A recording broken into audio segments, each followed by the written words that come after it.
Sunday ആയിട്ട് നല്ല പൊരിച്ച കോയിൻ്റെ ബിരിയാണി കിട്ടിയാൽ എങ്ങനെയുണ്ടാവും? പൊളിക്കുമല്ലേ? അപ്പോൾ വീട്ടിലെല്ലാവർക്കും കല്യാണം ഉണ്ടായിരുന്നു. അപ്പോൾ വിളിക്കാത്ത കല്യാണത്തിന് പോകണ്ടെന്ന് വിചാരിച്ച് ഞാനൊരു ബിരിയാണി അങ്ങ് പാർസൽ വാങ്ങി.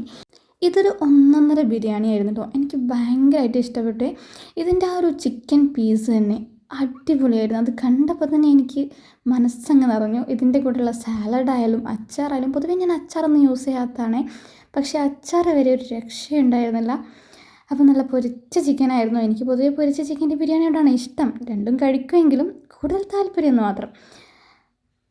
അപ്പോൾ ഈ ഒരു ബിരിയാണി ഞാൻ മേടിച്ചിട്ടുണ്ടായിരുന്നത് കൊപ്പത്ത് നിന്നായിരുന്നേ. പേര് ഞാൻ ഓർക്കുന്നില്ല, പക്ഷെ നമ്മുടെ ഗവൺമെൻറ് ഹോസ്പിറ്റലിനോട് ചേർന്നൊരു ഹോട്ടലായിരുന്നേ. എനിവേ നല്ല ടേസ്റ്റ് ആയിരുന്നു. ഒരിക്കൽ കൂടെ ഞാൻ അവിടുന്ന് ട്രൈ ചെയ്യും. ഒരിക്കൽ കൂടി എനിക്ക് ട്രൈ ചെയ്യണം. അത്രയ്ക്ക് അടിപൊളിയായിരുന്നേ.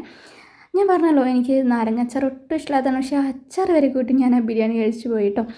അപ്പോൾ അങ്ങനെ ബിരിയാണി കഴിച്ചപ്പോഴേക്കും വീട്ടിൽ നിന്ന് എല്ലാവരും വന്നു. കല്യാണം കഴിഞ്ഞ് വന്നു. അപ്പോൾ നമ്മൾ പുറത്തൊന്ന് പോവുകയാണ്.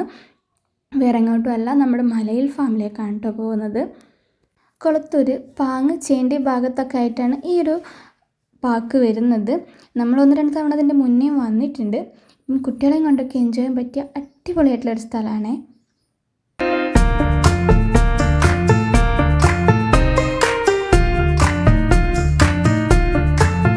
ഒരുപാട് വൈഡ് ഏരിയാസിലേക്ക് കളിസ്ഥലം ഉണ്ട് കേട്ടോ.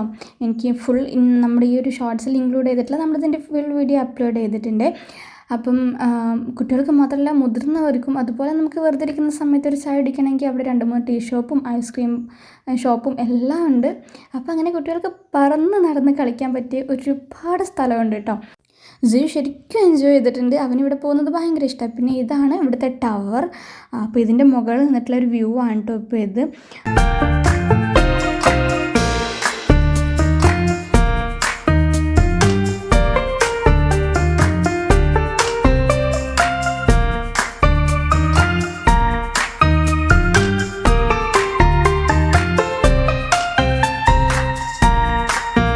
പിന്നെ മുതിർന്നവർക്ക് എൻജോയ് ചെയ്യാൻ പറ്റുന്ന, അല്ലെങ്കിൽ അഡ്വഞ്ചർ ചെയ്യാൻ പറ്റുന്ന കുറേ ടൈപ്പ് ഗെയിംസ് ഉണ്ട് കേട്ടോ. അതിൽ ജയ്യും കയറി എൻജോയ് ചെയ്തിട്ടുണ്ട്. ഞാൻ അവനെ സപ്പോർട്ട് ചെയ്ത് എടുക്കുന്നുണ്ടായിരുന്നു. അപ്പോൾ ഇതിൻ്റെ ഫുൾ വീഡിയോ നമ്മുടെ യൂട്യൂബ് ചാനലിൽ ഞാൻ താഴെ ലിങ്ക് എടുക്കുന്നുണ്ട്. അപ്പോൾ നമ്മുടെ മലപ്പുറം ഭാഗത്തുള്ളവരൊക്കെ ആണെങ്കിൽ തീർച്ചയായിട്ടും ഒന്ന് പോയി എൻജോയ് ചെയ്ത് വരിക കേട്ടോ.